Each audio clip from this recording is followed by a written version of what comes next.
Hello and welcome back to Shakesyear. We are working on the two noble kinsmen, and today we get to hear from Emilia in Act 1, Scene 3. So Emilia and Hippolyta were saying farewell to Pirithous because remember, Pirithous had to stay behind when Theseus went off to war.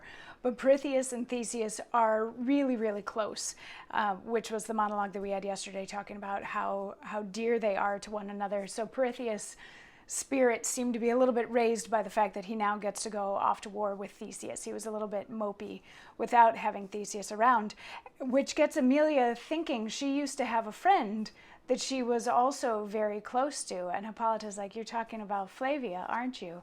And Emilia says, "Yes. You talk of Pirithous and Theseus, love. Theirs has more ground, is more maturely seasoned, more buckled with strong judgment, and their needs, the one of the other, may be said to water their intertangled notes of love. But I and she, I sigh and spoke of, were things innocent. Loved for we did, and like the elements that know not what nor why, yet do affect rare issues by their operance, our souls did so to one another. What she liked was then of me approved, what not, condemned, no more arraignment. The flower that I would pluck and put between my breasts, then but beginning to swell about the bosom, she would long till she had such another, and commit it to the like innocent cradle, where phoenix-like they died in perfume. On my head no toy but was her pattern, her affections pretty, though haply, her careless wear, I followed for my most serious decking. Had mine ear stolen some new air, or had adventure hummed on from musical coinage, why, it was a note whereon her spirits would sojourn, rather dwell on and sing it in her slumbers. This rehearsal, which Fury Innocent wants well, comes in like old importment's bastard, has this end, that the true love between maid and maid may be more than in sex individual.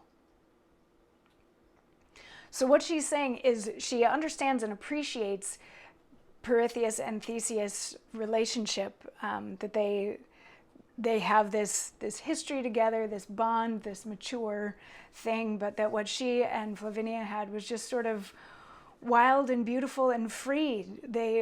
If Flavinia liked something, Emilia liked it. If Flavinia didn't, Emilia didn't. They would, they wanted to have all of the same things and wear the same clothes and sing the same songs. They were so tied together.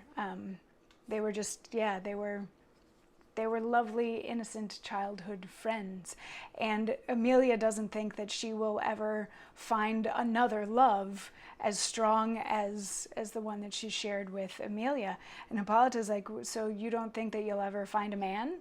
And Emilia's like, "No, I don't think that I will."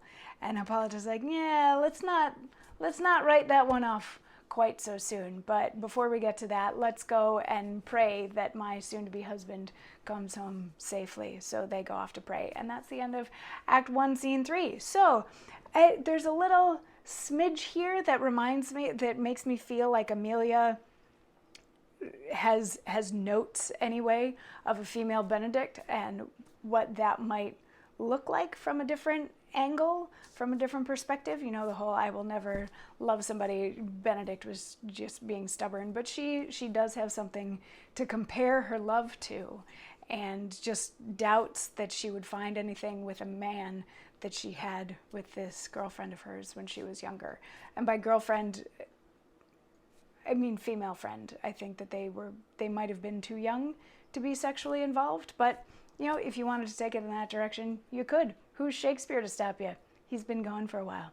Anyway, that's the end of Act 1, Scene 3, but there's plenty of this play left to go and lots of questions still to be answered, so come on back tomorrow for more.